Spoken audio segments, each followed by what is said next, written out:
Hello, Eva Heinemann here from High Drama to talk about the Best Director Musical category for the Tony Awards.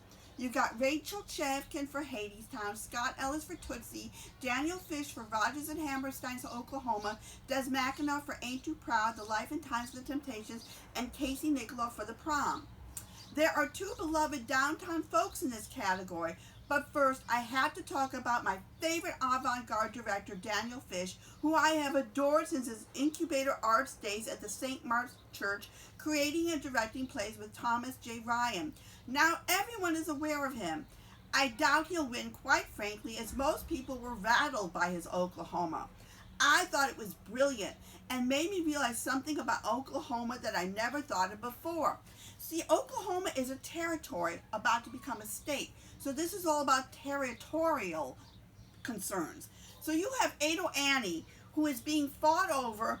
She's a territory being fought over by the Persian salesman and Will Parker. They win her through sex. She goes for the Oklahoma hello and says bye to the Persian goodbye.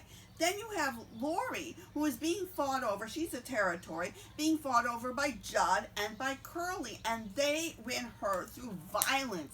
So you have Oklahoma became a state through sex and violence, because think about what they did to the Indians. So, I know there's no dream ballet and people get upset, but I just thought this was brilliant. The other downtown director that came to everyone's attention last time was with The Great Comet is Rachel Chavkin, who is now heading Hadestown, which is Anais Mitchell's version of the Orpheus and Eurydice and Hades and Persephone love story with an incredible cast. I think she will win this time, as I don't think a female has ever won Best Director of a musical. And she did win the Outer Critics Circle, and she did win for The Great Comet, which everyone just loved. And this really is very, very special. Now, Des McAnuff for Ain't Too Proud, The Life and Times of the Temptations. I didn't like this musical, as I think by the time I saw it, I was jukeboxed out. As you can see, you give me too much of something, I get bored. And I preferred the Cher musical. I did like the performers and choreography, but the story got to be too much narration. Now, Scott Ellis for Tootsie was just a heck of a lot of fun, but that should get Best Book for Robert Horn.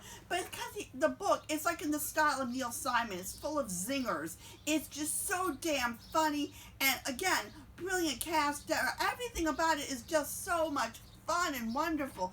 But my favorite was, if Daniel Fish won't win, I would love Casey Nicholaw for The Prom to win, as this was my favorite musical. It was such a Valentine to musical theater and its impact, and the heartwarming story of this girl who just wants to take her date to the prom with no fanfare, just a simple request that is shot down, and how she and these unlikely self-involved actors help her while she helps them to see outside their little bubble. So those are the things. I mean, I want The Prom to get something. It didn't get anything for the Outer Critics. I love The Prom. I know Mark hated it. He's making faces behind. He's filming this for me because I can't be there live because my son Elfie is being graduated from University of Delaware. Yay! So anyway, enjoy the Tonys. And I know David always asks me about shows that are going on. I just saw this amazing play, Original Sound, which was just a perfect play. It was just about this music guy who wants to succeed and become something, and he hooks up with, okay,